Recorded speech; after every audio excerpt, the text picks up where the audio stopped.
nos encontramos con la doctora Yasmín Esquivel Moza. Es un gran placer hablar con una de las juristas más respetadas que tiene nuestro país. Ella tenía una trayectoria muy larga y muy conocida, tanto en la Judicatura Federal como en la Judicatura Local. Fue presidente del Tribunal de Justicia Administrativa de la Ciudad de México. Y bueno, pues ha sido ya por un tiempo relativamente corto, pero sumamente rico en resoluciones y en ponencias, ministra de la Suprema Corte de Justicia de la Nación. Ministra, doctora, es un placer platicar con usted. Muchísimas gracias a ustedes por este espacio de comunicación en donde podamos tener esta charla con algunos aspectos importantes de la niñez. Pues si le parece bien, precisamente podríamos comenzar por ahí, en este aula Tiempo de Derechos, que hoy se viste de luces, como acabo de decir, con su presencia. Gracias, Rafael. Que pudiéramos comenzar con un panorama general acerca de los derechos de las infancias y de la niñez de nuestro país. Claro que sí, con muchísimo gusto.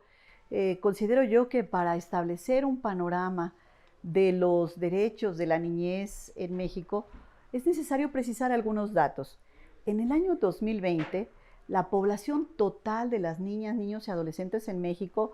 fue de 38.2 millones de niños, de los cuales el 50.7% son niños y adolescentes hombres, 49.3%, y el resto son niñas, adolescentes y mujeres. Así lo informó el Sistema Integral para la Protección de Niñas y Niños. Entonces tenemos 50.7 niños, adolescentes y hombres y 49.3 niñas, adolescentes y mujeres. Además, el mismo Sistema Nacional precisa que el 23%, 24% sufre carencia por acceso a la alimentación. Inclusive hasta el año 2015, poco más de 33,000 eran residentes en algún centro de asistencia social, entre otras causas porque son vulnerables en su hogar, en su familia. No es una alternativa parar en este tipo de centros de cuidado. 7% de ellos realiza una ocupación no permitida y todos estos datos reflejan la gravedad de las condiciones en que cientos de miles de niñas y niños en nuestro país sufren este tipo de situaciones. Tan solo en el año 2020 se registraron 16,800 casos, egresos hospitalarios por lesiones consecuencia de la violencia que sufrieron en su hogar o fuera del hogar. 2,398 fueron por violencia, por acciones violentas o víctimas de homicidio, inclusive estos casi 2,400 niños víctimas de estos homicidios. Y así podríamos seguir con una larga lista de cifras y datos que nos muestran la disparidad, que nos muestran la crudeza social que enfrentan muchas niñas, niños y adolescentes en nuestro país y que realmente nos alarma a nosotros como sociedad. En todos estos aspectos, para hacer efectivos los derechos de todas estas niñas y niños que sufren en México, tenemos una normatividad tanto internacional como nacional, los criterios jurisprudenciales que ha emitido esta Suprema Corte de Justicia de la Nación, la Corte Interamericana de Derechos Humanos, así como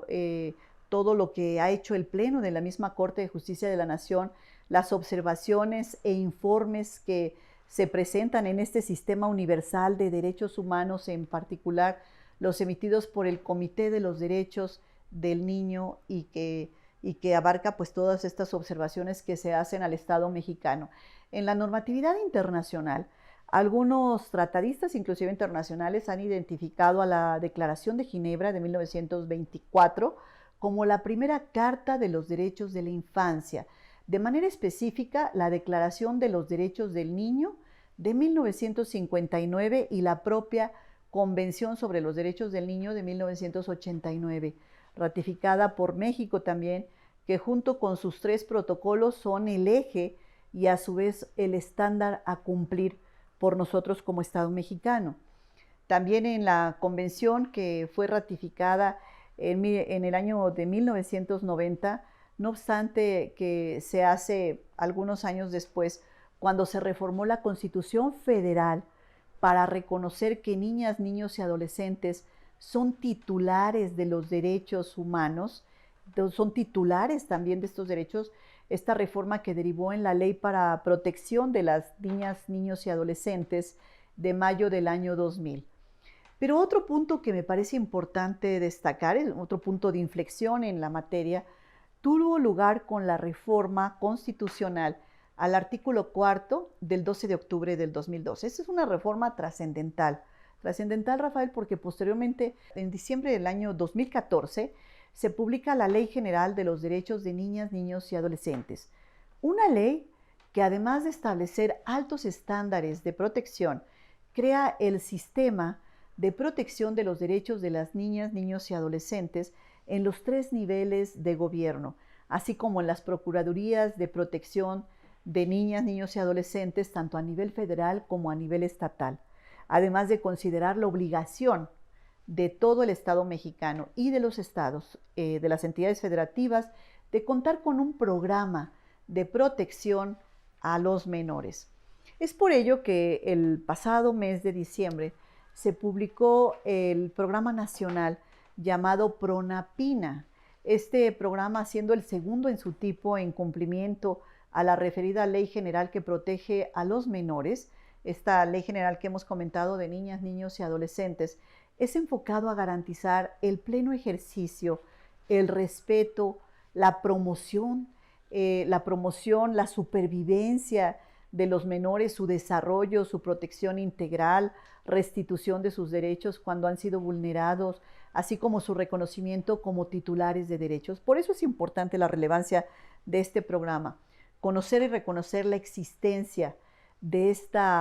la hoja de ruta que se va a seguir, su análisis, su comprensión, su reflexión acerca de la forma en que se trata las metas y se amalgaman los objetivos en los que se proponen todas las estrategias que como Estado mexicano se van a seguir en esta materia, nos permite dimensionar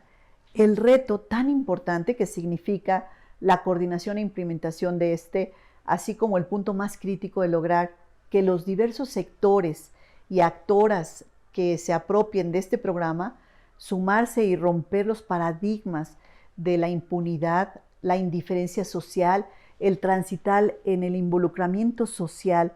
debe ser nuestra meta. No tan solo es un tema que obligue al Estado mexicano, sino también a la sociedad entera. Entre las herramientas más importantes para la aplicación, pues es evidentemente el principio del interés superior de la infancia. Resulta esto obligado a acudir a una nueva versión del protocolo para juzgar con perspectiva de infancia y adolescencia, publicado en noviembre del 2021 por la Suprema Corte de Justicia de la Nación. En este protocolo, que es una guía práctica, se destaca la metodología, el análisis de los presupuestos procesales, las medidas de protección para los menores, los deberes probatorios de las personas juzgadoras, así como la valoración de las pruebas con perspectiva de infancia. Es un protocolo muy actual, es un protocolo que está a la vanguardia en todos estos aspectos. Por todo ello, considero, Rafael, que debemos estar conscientes del reto que implica para nosotros. Es un reto muy grande, es el más grande en la responsabilidad que tenemos como sociedad, proteger a nuestros niños, proteger a los menores de edad, proteger a las niñas, a los adolescentes de toda esta violencia, fundamentalmente de que son objeto. Caray, pues ha sido una respuesta completísima, ministra, se la agradecemos muchísimo. Y ha hablado usted de retos y oportunidades que tenemos en esta materia. ¿Cuáles serían para usted los principales? Ya sé que ha hablado mucho y muy bien de ellos, pero quizá podríamos identificar 3 o 4 que usted considerara más trascendentes y bueno, pues desarrollarlos en esta charla que está resultando, pues ya le digo, tan sapiente. Claro, Rafael. Mire, hay mucho trabajo por hacer. Definitivamente apoyar a la infancia en México debe ser una prioridad para todos. De hecho, junto con una magistrada federal estamos coordinando un libro sobre lo que es los derechos de la infancia, en donde se condensa los grandes problemas que atañen a la niñez y que una vez dibujado el escenario proponen los primeros pasos para atender estos problemas. Desde la configuración de este libro que tenemos ahora en revisión de los capítulos que lo integran, percibo que los problemas de la infancia tienen 2 vertientes fundamentalmente a señalar. Uno es los centros de convergencia, su vulnerabilidad y su invisibilidad de estos centros de convergencia. La vulnerabilidad de los niños y las niñas y adolescentes es una patente que en cualquier otro grupo que sufre de abusos constantes en sus derechos humanos, su condición natural, especialmente en su primera infancia, los hace físicamente más débiles que el adulto y difícil su resistencia ante el abuso que se puede dar en diferentes aspectos, en el abuso físico, el abuso psicológico, el abuso económico. Su inexperiencia los hace más influenciables y pueden ser captados inclusive por el crimen organizado con mayor facilidad o ser convencidos los menores a realizar conductas contrarias a su edad, contrarias a la ley o contrarias a sus propias convicciones. Su inocencia pone en riesgo su integridad ante la malicia de sus agresores, haciéndolos más sensibles al engaño, al chantaje, a la influencia, a la ideologización, en fin, a tantas prácticas que son totalmente repugnables y totalmente rechazadas por nuestra sociedad. Aunado a lo anterior, también me parece que la incapacidad generalizada para satisfacer sus propias necesidades los hace dependientes de sus proveedores, ya sea de sus padres de familia, de sus cuidadores, de sus tutores o del posible abandono que sufren estos en sus distintos niveles. Todas estas condiciones hacen que los menores de edad, que la niñez sea un blanco perfecto en la comisión de graves conductas delictivas como la explotación sexual, la trata de personas, el tráfico de órganos, el reclutamiento para el crimen organizado, entre otras muchas, el abandono, además de, en gran medida, la responsabilidad del fenómeno de la niñez institucionalizada en situación de calle y, por supuesto, la delincuencia juvenil que no está alejada de todo este esquema de vulnerabilidad. Por otra parte, la niñez incrementa este riesgo, esta vulnerabilidad por esa invisibilidad que tenemos muchas ocasiones como sociedad frente a ellos. Difícilmente los menores de edad, sobre todo durante su primera infancia, pueden alzar la voz, pueden exigir el respeto a sus derechos, porque ni siquiera son capaces de denunciar estas transgresiones físicas, estas transgresiones psicológicas, emocionales que pueden ser objeto de ellos. Hoy en día la excepción de los adolescentes, las niñas y los niños no tienen posibilidad ni los medios para congregarse, para manifestarse, para organizarse en la defensa de los derechos de los menores, incluso son susceptibles del convencimiento de lo que sufren, que pueda parecer normal para ellos mismos. Eso también nos parece que esa influencia indebida por parte de algunos adultos que puedan hacer normalizar esas conductas dentro de los menores. La falta de organización en los grupos de presión hace más complicada la atención en sus demandas. Las niñas, los niños y los adolescentes dependen de sus padres, dependen de sus cuidadores, de sus tutores, de esas personas responsables que muestran un interés a sus carencias, a ese sufrimiento que son presionados en muchas ocasiones en estos cambios de circunstancias o estas relaciones familiares que a veces suelen ser complicadas. Entonces, creo yo que siempre necesitarán de otras personas para que sus intereses se vean reflejados en políticas públicas, mismas que tienen que ocurrir de manera espontánea y completa por la buena voluntad, sino tiene que haber políticas públicas que estén perfectamente estructuradas para poderlos atender. Entonces, creo que estos son los problemas torales que se van desdoblando en todas las amenazas que tienen y las carencias que tienen que afectan a la niñez. Todo esto es en nuestro país y en el mundo. Se está dando este grave problema que es necesario atender y que ahora que estamos próximos en estos días a celebrar el Día del Niño, pues hay que hacer un reconocimiento acerca de todas estas cuestiones que están afectando a cientos de miles de niños en el mundo y poder hacer un análisis de qué estamos haciendo como sociedad y hacia dónde vamos y qué es en lo que vamos a avanzar en los próximos meses, en los próximos años, porque ese es el futuro justamente de lo que viene detrás de nosotros. Por supuesto, ministra. Y bueno, y desde que usted ingresó al alto tribunal, pues ha habido criterios muy relevantes, ¿no? Que ha sostenido la Suprema Corte de Justicia de la Nación en términos de protección a niñez, a adolescencia, a infancias, ¿no? ¿Nos podría destacar algunos de los que usted considere más trascendentes? Sabemos que usted ha tenido una influencia pues, muy benéfica en muchos de ellos, por no decir en todos, pero ¿cuáles diría usted que son los que permiten enfrentar estos retos que de manera tan sistemática nos ha expuesto de la mejor manera desde la sede jurisprudencial, obviamente? Gracias. Pues mire, aquí en la Suprema Corte de Justicia de la Nación se dan criterios en diferentes materias. Evidentemente, lo que se refiere al interés superior de la niñez son criterios de la más alta importancia. Este principio del interés superior del menor nos permite que la impartición de justicia permita y tenga como prioridad considerar de una forma transversal y por encima de cualquier otra consideración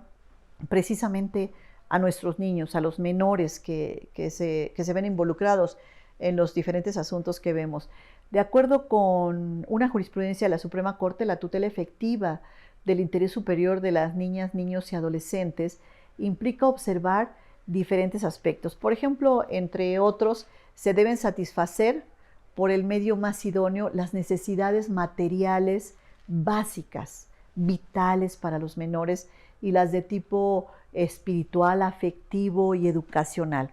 También se debe atender los deseos, sentimientos y opiniones del menor siempre que sean compatibles con lo anterior e interpretados de acuerdo con su personal madurez de cada niño, de acuerdo a su edad, o bien de acuerdo a el tipo de discriminación de que esté siendo objeto. Se debe también mantener, si es posible, el statu quo material y espiritual del menor y atender a la incidencia que toda alteración de éste puede tener en su personalidad o también para su futuro. También es necesario advertir que para valorar el interés superior de las niñas, muchas veces se impone un estudio comparativo y en ocasiones beligerante, por lo que entre varios intereses en conflicto, toda autoridad jurisdiccional tiene la obligación de examinar las circunstancias específicas de cada uno de los casos para poder llegar a establecer una solución que pueda ser justa y equitativa, especialmente para la niña, para el niño o para el adolescente involucrado en los temas cuyos intereses deben primar frente a los demás que puedan entrar en juego, siempre procurando este interés superior del menor, coordinándose con la interpretación de las normas jurídicas que más le favorezcan. Esto es lo que se ha señalado también la Organización de las Naciones Unidas por medio del Comité de Derechos del Niño, emitió la observación general número 14, en la que indica que en esta consideración primordial, cuyo objetivo es garantizar el disfrute pleno, los derechos de los niños reconocidos en la Convención, así como su desarrollo holístico. El desarrollo abarca el desarrollo físico, el desarrollo mental, espiritual, moral, psicológico, social del niño y de la niña. Cabe señalar que además el interés superior de la niñez, el concepto se puede entender desde tres aspectos que nos parece importante señalar. Uno, desde el aspecto sustantivo, en tanto implica que dentro del derecho del menor tenga una consideración primordial que se evalúa y tenga en cuenta sopesar distintos intereses para decidir sobre la cuestión debatida y garantía de que este derecho se pondrá en práctica siempre que se tenga que adoptar una decisión que afecte a las personas menores de edad, por una parte. Y luego, como principio jurídico interpretativo que señala fundamentalmente en caso de admitir más de una interpretación, se debe elegir aquella que satisfaga de manera puntual y efectiva el interés de los menores, si existieran dos o tres interpretaciones en un derecho. Y como norma de procedimiento, la que conlleva a que toda decisión o acto, la evaluación y determinación del interés superior de la niñez requiere de las garantías procesales como la justificación de dejar patente que ha tenido en cuenta explícitamente dicho derecho y la exposición que bajo criterios que se han basado en la decisión y cómo se ponderan los intereses del niño, frente a otras consideraciones o a otros intereses que se vean en la propia resolución.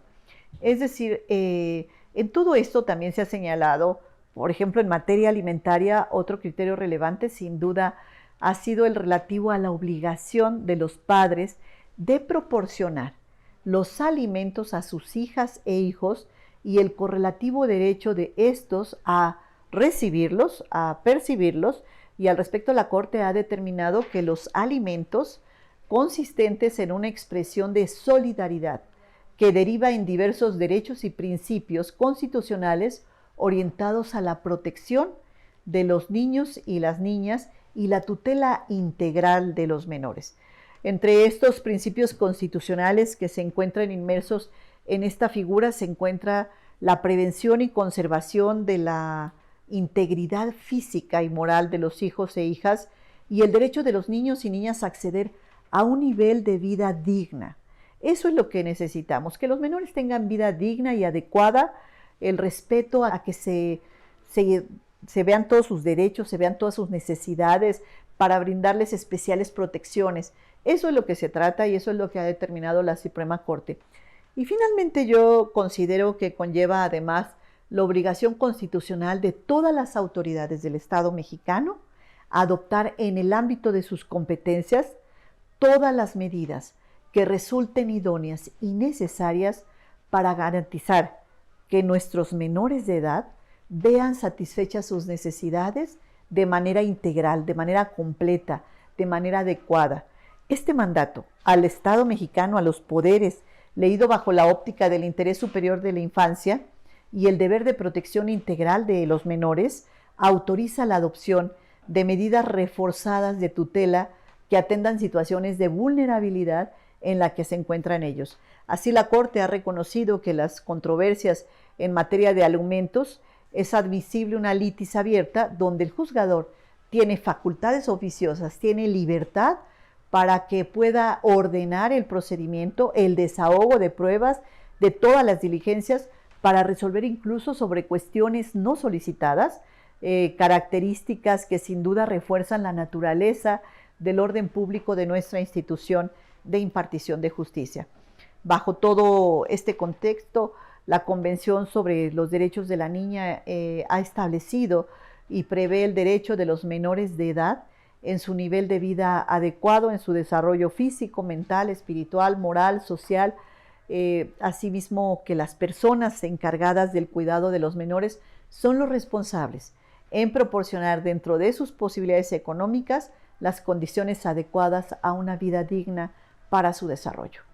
Por otro lado, el Estado tiene el deber de adoptar estas medidas apropiadas, estas medidas para ayudar a los padres y a las personas responsables del cuidado de los menores para hacer efectivos estos derechos, para que atiendan estas necesidades, para propiciar esta asistencia material en programas de apoyo respecto de nutrición, respecto del vestido, de la vivienda, así como tomar todas las medidas para asegurar el pago inclusive de su alimentación por parte de los padres o de las personas que tienen la responsabilidad de llevar a cabo esta. Finalmente le digo, no al maltrato de la niñez, no a una vida indigna para los menores, no con los niños y siempre al lado de ellos para poderlos sacar adelante como una generación que viene detrás de nosotros. Finalmente la Corte ha determinado que los castigos corporales, por ejemplo, son incompatibles con los derechos de la infancia. En nuestro derecho interno, el artículo 4 de la Constitución que comentamos al inicio de la Constitución Federal reconoce el derecho de los niños a un ambiente sano, el derecho de la niñez a un ambiente sano, a un ambiente integral, a un ambiente en consonancia con la Ley General de los Derechos de las Niñas, Niños y Adolescentes en nuestro país y que reconoce estos derechos a vivir de manera digna para todos los menores. Es lo que puedo comentarle, que la Corte ha estado insistiendo de una manera muy importante y vehemente, tanto en la primera sala como en el pleno, en todo esto que se da alrededor de los menores. Bueno, pues ha sido espléndida la explicación que nos ha dado, ministra, se le agradecemos muchísimo. Gracias, Rafael. Para terminar, no sé si quisiera usted hablarnos un poquito de este concepto de emancipación progresiva de los adolescentes, ¿no? Sobre todo de los adolescentes, cómo podemos ir adquiriendo, conforme pasa el tiempo, pues eso, una emancipación, una separación respecto de la toma de decisiones de quienes ejercen la patria potestad o la tutela o cuidados especiales sobre niñas y niños, de tal forma que ya podamos estar hablando de adolescentes en un proceso francamente de consolidación de sus propias capacidades. Bien, el ejercicio de los derechos de los menores no puede concebirse de manera idéntica en todas las etapas de la niñez. Hay una progresividad en la madurez de los menores en la medida en que avanza la edad, pues cada una presenta un grado diferenciado de libertades, de deberes respecto de su realización, a mayores niveles de aprendizaje, a mayor edad, a mayor conocimiento, a mayor madurez, pues es como va evolucionando esa progresividad en el margen de autonomía que puedan tener los menores. No es lo mismo un menor de 2 años que un menor de 10 o de 14 o de 16 años, y no simplemente que esta autonomía de los menores sea a través de los padres, sino también los menores tienen esta autonomía para poder ejercer sus derechos, pero esta debe ser progresiva y debe ser de acuerdo a su edad. Entonces, tanto la pertinencia como el grado de acceso de los derechos de niñas, niños y adolescentes dependerá de la etapa de la niñez en la que se encuentran, y por ende, a efecto de lograr su correcta consecución, debe atenderse en todo momento a la trayectoria vital que ha tenido el menor, a lo que le resulte benéfico, a lo que sea y le permita su desarrollo pleno, efectivo de todos estos derechos. Así, en virtud de lo que ha establecido la misma Convención de los Derechos del Niño, establece que los Estados parte respetarán la responsabilidad de los derechos y los deberes de los padres de impartirle, en consonancia con la evolución de sus facultades de los menores, la dirección y orientación apropiada para que el niño pueda ejercer sus derechos reconocidos en la Convención de manera autónoma, pero esto tendrá que ser gradual y tendrá que ser de acuerdo a cómo vaya progresando. Es un tema de progresividad de acuerdo a la edad. Y en este contexto, la evolución progresiva de las facultades de las personas menores de edad funciona como un verdadero principio habilitador de la totalidad de los derechos reconocidos en los parámetros de regularidad constitucional del Estado mexicano, y no como excusa para realizar prácticas autoritarias sobre los menores que restrinjan esta autonomía en sus derechos y que tradicionalmente se han justificado alegando la inmadurez de los menores, sino esta deberá ser respetada por los adultos en todo momento. Cabe